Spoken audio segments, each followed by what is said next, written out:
Fix and flips. This is the sexy HGTV investment strategy that everybody wants to be a part of and everybody wants to do. However, with high reward comes high risk.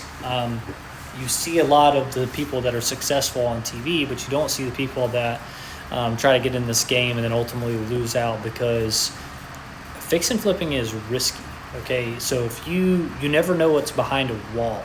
So going to open up a wall to do a renovation or whatever, you might have to repipe because you have cast iron or galvanized that you have to repipe now. So that's a cost that's not anticipated on the front end of things, but when you open walls, there's always skeletons behind walls. So it's just something to take into consideration.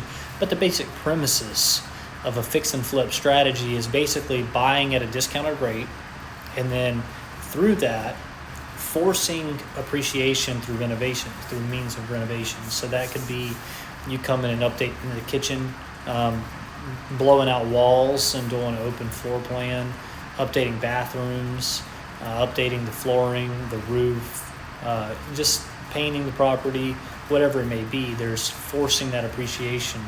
And then on the back end, they're selling it to make their short-term profit. So in Jacksonville market, the average profit margin for a fix and flip kind of strategy is around like 15,000 to 25,000, being more of your like median high end.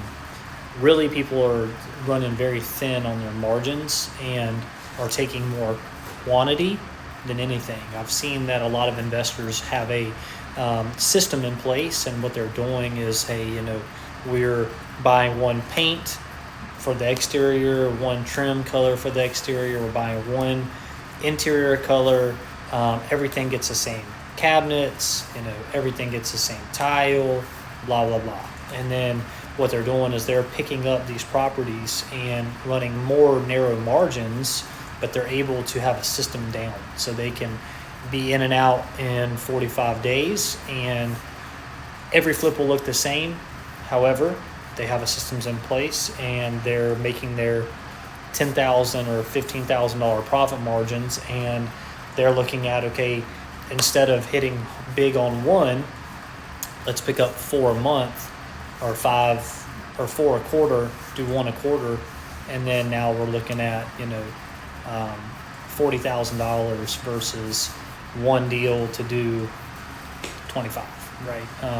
So there are some things about fix and flipping. They are not, majority of them are not able to qualify for loans unless they're conventional loans, and conventional loans are typically higher, about a whole point higher. So you really have to outsource private money or hard money, and those come at a really big cost. Here in Jacksonville, we have some lenders that are around 9.5% to 10%, and then we have some hard money lenders that are 12 to 13%. Those people can fund in like 24 hours versus the private guys are still kind of going through an underwriting process, and it takes about 14 days. But their leverage is much the same. So with that being said, that's the basic outline of like a fix and flip. It's just buying a distressed or discounted property, and then forcing that appreciation or market equity into it through the means of renovating.